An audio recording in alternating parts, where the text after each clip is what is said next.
오늘 아침 우리 같이 묵상하면서 은혜 나누실 하나님의 말씀은 신약성경 마태복음 23장 39절 말씀입니다.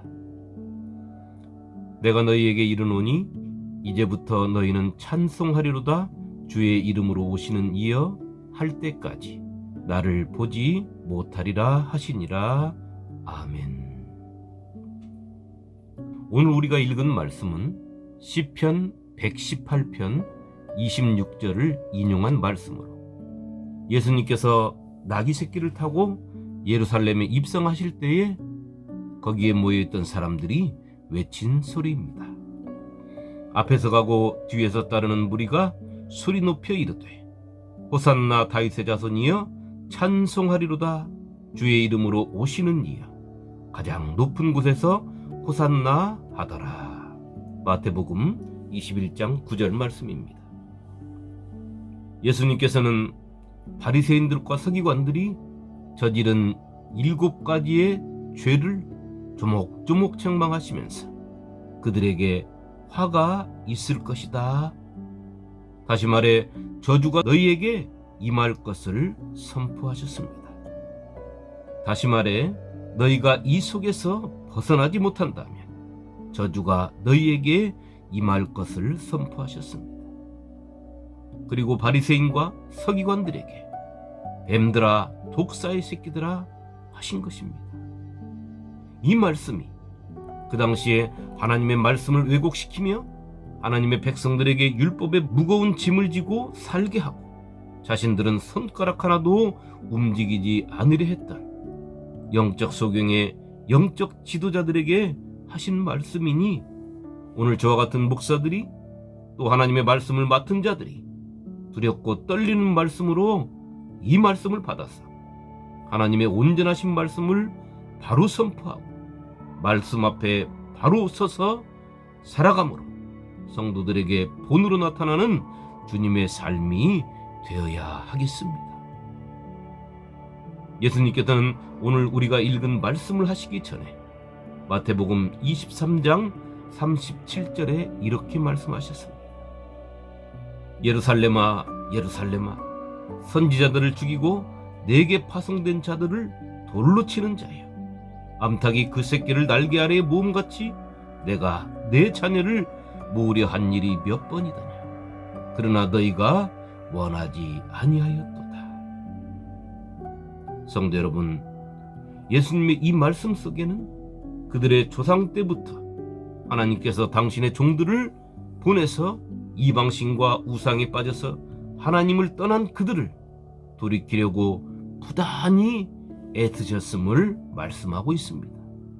그런데 그들의 조상들이 하나님께서 보내신 그 선지자들을 죽이고 돌로 치고 하나님 앞으로 돌아올 생각 없이 우상을 쫓아서 산으로 나무 아래로 돌 앞으로 하늘의 별들을 향해서 그렇게 사방으로 흩어졌다는 것입니다. 그것뿐만이 아니라 하나님께서 그들의 조상에게 언약하신 대로 하나님의 아들을 이 땅에 보내셨으나 그들의 조상들처럼 지금 바리새인들과 서기관들이 똑같은 행동을 하고 있다는 것입니다. 그들이 예수님을 영접하지 아니하고 주님으로 모시지도 못하는 것이 무엇 때문이겠습니까? 예수님의 말씀이 하나님의 말씀이 아니라서 그렇습니까? 아닙니다. 그렇다면 예수님의 기적과 이적과 표적이 그들이 볼 때 별 의미가 없어서 그렇습니까? 그것도 아닙니다. 예수님의 말씀을 들은 자들이 그 말씀에 놀라서 한 말이 성경에 이렇게 기록되어 있습니다. 예수께서 이 말씀을 마치심에 무리들이 그의 가르치심에 놀라니 이는 그 가르치시는 것이 권위 있는 자와 같고 그들의 서기관들과 같지 아니함일러라. 아멘. 마태복음 7장 28절로 29절 말씀입니다. 또 예수님께서 행하신 기적과 이적과 표적은 사복음서에 기록되어 있는 것처럼 많이 행하셨고 사도 요한복음 20장 30절에 이렇게 말하고 있습니다. 예수께서 제자들 앞에서 이 책에 기록되지 아니한 다른 표적도 많이 행하셨으나. 그렇습니다.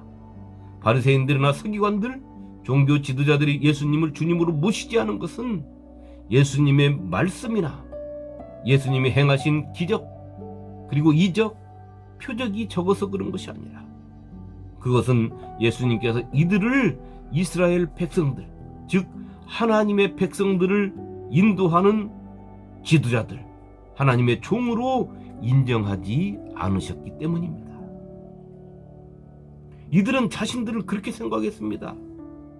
자신들처럼 의로운 사람도, 자신들처럼 하나님의 말씀을 잘 아는 사람도, 그리고 자신들처럼 하나님의 말씀을 잘 지키는 사람도, 자신들을 빼고는 그 누구도 하나님의 사명을 맡을 사람이 없다는 자가당착에 빠진 삶을 이들은 살고 있었기 때문에,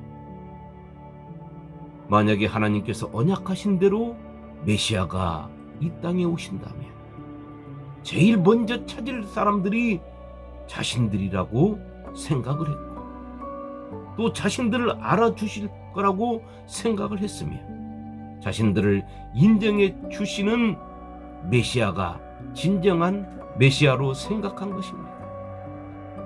그런 그들이니 자신들을 뱀들아, 독사의 자식들아, 또 소경인 자들아, 너희에게 저주가 임할 것이다 하시는 예수님을 그들이 죽이려고 하는 것은 너무도 당연한 것이고, 그 예수님을 메시아로 인정하지 않는 것은 너무나 당연한 것입니다.